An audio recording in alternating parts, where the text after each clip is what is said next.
explain in my, is this on? Yeah. Okay. I explain in my monologue entitled The Three Caveman Archetypes of Male Sexuality. Yes, it's one of my popular ones.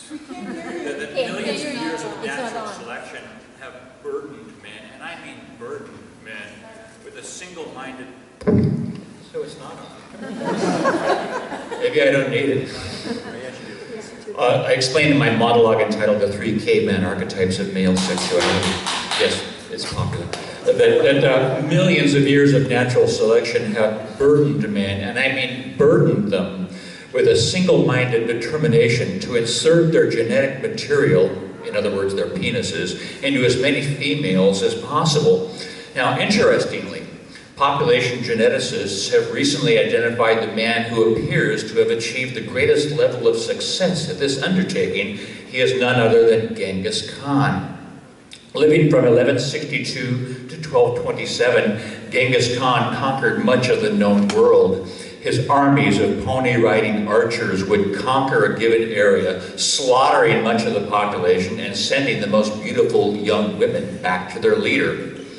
Once his lieutenants were idly debating what was the greatest enjoyment that life afforded, the consensus was leaning toward the sport of falconry, when their leader decisively interjected his own deeply felt view, quote, to the degree that anything could be quoted directly from Genghis Khan, he said, "The greatest pleasure is to vanquish your enemies, to chase them before you, to rob them of their wealth, and to see those dear to them bathed in tears, to ride their horses, and to clasp to your bosom their wives and daughters."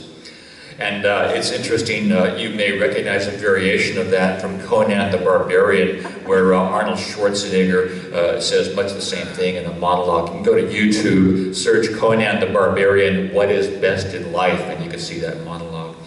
So early in the last millennium, the population of the world was approximately 1/20th as large as it is today. Therefore, the average man alive then has 20 descendants alive today in his direct male line. In contrast, with about 16 million direct descendants, male descendants, Genghis Khan was something like 800,000 times more successful than the average man.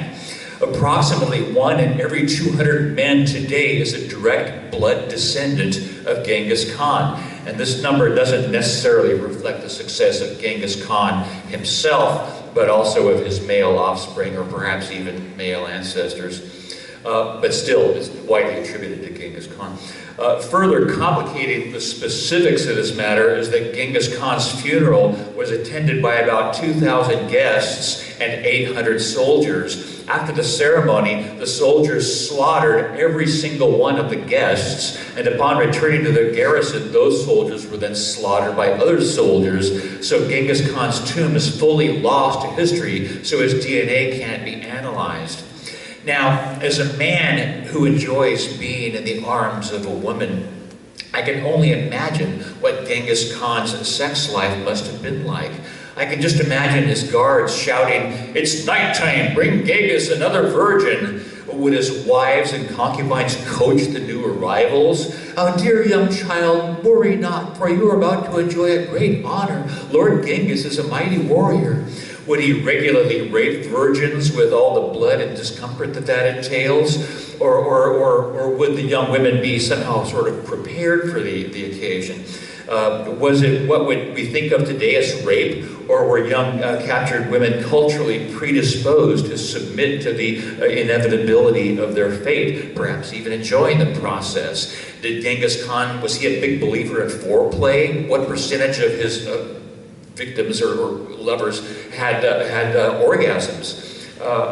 Was the process eased with the assurances of future abundance and comfort? If you produce strong sons, Lord Genghis will be very happy and you can enjoy yak butter with every meal.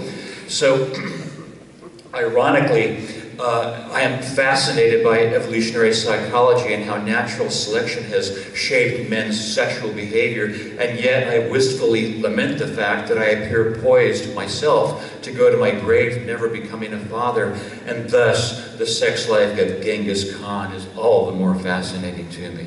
Thank you.